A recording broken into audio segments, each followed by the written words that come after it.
BJP किसान मोर्चा के प्रदेश उपाध्यक्ष राजेंद्र सिंह राजपूत ने किसान आंदोलन पर कहा कि सरकार किसानों के साथ है, लेकिन कुछ लोग किसानों को उकसाने का काम कर रहे हैं। वहीं उन्होंने गाय के मुद्दे पर भी अपनी राय रखी। साथ ही उन्होंने कहा कि लोगों को चाहिए कि वह अपने घरों में गाय पालें, जिससे कि गाय सड़कों पर ना बैठे। उन्होंने यह भी कहा कि हमारी सरकार गौशालाएं बना रखी है।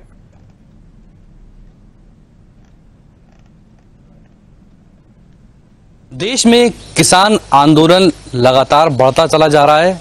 हम देख रहे हैं कि किस तरीके से उत्तर प्रदेश में महापंचायत की और किसान इस महापंचायत के जरिए बताने की कोशिश की गई कि जो मांगे हैं उनको सरकार को मानना ही होगा। मध्य प्रदेश में किसान आंदोलन का क्या असर हो सकता है, खासतौर पर उपचुनाव को लेकर आगामी दिनों में मध्य प्रदेश की राजनीति किस तरीके से चलेगी, इसको जानने के लिए हमारे साथ मौजूद हैं किसान मोर्चा के प्रदेश उपाध्यक्ष राजेंद्र सिंह राजपूत जी। सर, किसान आंदोलन को हम लगातार देख रहे हैं कि भले ही आप लोगों ने डायलॉग बाजी की हो, उसके बाद फिर आप लोगों ने खामोश हो गए, बातचीत कुछ नहीं हुई दोनों तरफ से, लेकिन आंदोलन लगातार निरंतर बढ़ता चला जा रहा है। कहीं ये खतरे की घंटी तो नहीं है आपके लिए? जिस प्रकार जो लोग आंदोलन चला रहे हैं, पूरा देश दुनिया जानती है कि वो लोग कौन हैं, इसलिए ना उसको लेकर के कोई बहुत ज़्यादा खतरा है, कोई स्थिति संभव नहीं है। नहीं, इसलिए ये सवाल इसलिए भी उठता है क्योंकि हमने देखा किसानों के जरिए ही मध्य प्रदेश में 2018 के चुनाव में कांग्रेस की वापसी होती है, जब कांग्रेस ये कहती है कि कर्ज माफ़ी करेंगे। हमने देखा कि किसानों के जरिए ही कई राज्यों में तख्ता पलट हो जाता है, सरकारें बदल जाती हैं। तो कहीं आपको लगता नहीं है कि जो मांगे किसान कर रहे हैं, जिसके जरिए वो आगे बढ़ रहे हैं, वो कहीं ना कहीं दिक्कत पैदा करेगा? जो हमारी सरकार के द्वारा किसानों के लिए जो कार्य किए गए हैं, जो योजनाएं बनाई हैं, उससे देश का किसान खुश हैं और प्रदेश में भी इसको लेकर के किसानों को लेकर जो योजनाएं बनाई है, और हम तो ये कहेंगे कि पिछले 3-4 सालों से लगातार हमारा प्रदेश कृषि अवार्ड हमें मिल रहा है, तो हमें नहीं लगता ऐसी कोई समस्या होगी जी। आगामी दिनों के अंदर क्या कुछ और भी किसानों को फायदा पहुंचाने की तैयारी है? किसान हमारा अन्नदाता है, किसान हमारा गौरव है, इसलिए किसानों को अधिक से अधिक लाभ मिले उसको लेकर के सतत हमारी योजनाएं चल रही है और उसके लिए आगे काम भी कर रहे हैं। चलिए, गायों को लेकर हम देखते हैं कि आपने गायों को लेकर बहुत काम किया हुआ है, लेकिन सड़कों पर हैं गाय। गौशाला बनाने की बात की गई, लेकिन ज़मीनी स्तर पर कुछ दिखाई नहीं देता है।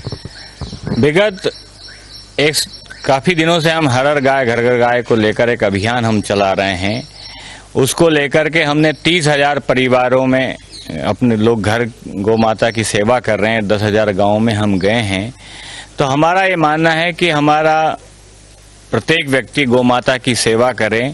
पहले हमारे घरों में गाय होती थी, इसलिए हर व्यक्ति सुखी होता था। तो हम इस दिशा में काम कर रहे हैं कि गोबर गौमूत्र खरीदा जाए और समाज इससे जुड़े। इसको लेकर के काफ़ी लोग, और जिस पैमाने में हमारी सरकार ने गौ माता के लिए काम कर रही है कि गौ अभ्यारण्य बनाया है, प्रयास ये जारी है कि जहां आवश्यक और संभव हो सकता है वहां छोटे छोटे गौ अभ्यारण्य भी बन रहे हैं और पहले की तुलना में गौशालाएं अधिक बनी हैं।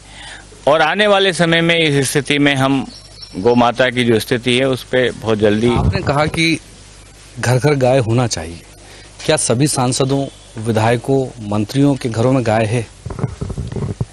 इसमें काफी लोगों के यहाँ तो है, हमने देखा है। और गौ माता किसी के कहने से नहीं है, ये तो भक्ति का प्रश्न है। जैसे मेरे मन में गौ माता के प्रति भक्ति है तो मैं एक समय का भोजन गौ माता को देता हूँ।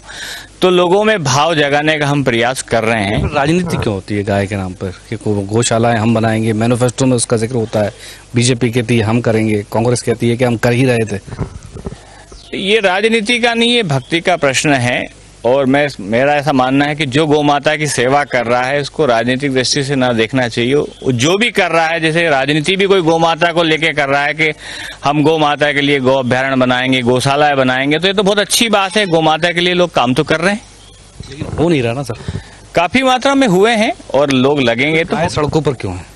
जिस पैमाने में होना चाहिए उसमें तो कमी आई है, आने वाले समय में ये पूरी कर लेंगे। आपको याद होगा सर कि बाबूलाल गौर आपकी ही पार्टी से थे, वो लगातार विधानसभा में सवाल उठाते रहे कि जो पैसा दिया जा रहा है गायों के लिए, भोजन के लिए, उनके खाने के लिए, वो तो ना काफ़ी है। तो सरकार, आपकी सरकार तो बहुत लंबे समय से थी, फिर क्यों काम नहीं हुआ? नहीं, इस बार हमारी जो सरकारों ने काम किए हैं, अभी अधिक मात्रा में एक गौ माता के लिए जो आवश्यक है उतने पैसे दे ही रहे हैं और आने वाले समय में भी उसके लिए चिंता कर ही रहे हैं। मेरा एक आखिरी सवाल आपसे ये है कि उपचुनाव भी है, फिर उसके बाद 2023 में चुनाव होना है। 18 का हाल आपने देखा है, क्या परिस्थितियां हैं मौजूदा समय? हमारी सरकार बनेगी जिस पैमाने पे Bharatiya Janata party cadre based party है, हमारे सारे कार्यकर्ता लगे हैं और पुनः हम 2023 सरकार बनाएंगे। चुनाव क्या कह रहे हैं सर? हम सारी सीटें जीतेंगे। लेकिन कमलनाथ तो लगातार आगे बढ़ रहे हैं कि आप लोग आदिवासियों का हित नहीं कर रहे हैं, आप लोग ओबीसी को आरक्षण नहीं दे रहे थे, हमने पूरे काम किए। तो उनके पास कोई काम ही नहीं है, इसलिए वो तो 18 में तो फिर चुनाव जीते ना सर, वो एक अलग विषय है। चलिए, ये राजेंद्र जी थे जिनका साफ तौर पर कहना था कि किसानों के लिए मध्य प्रदेश सरकार काम कर ही रही है। किसान कर्ज माफी थी वो छलावा थी, उससे किसानों को फायदा नहीं हुआ। रहा सवाल गाय का, तो गाय के लिए भी गौशालाएं बनाई जा रही हैं और उम्मीद की जा रही है कि आने वाले समय में सड़कों पर गाय नजर नहीं आएंगी। कैमरा पर्सन हर्ष के साथ अमीन बेग, साधना न्यूज, भोपाल। देश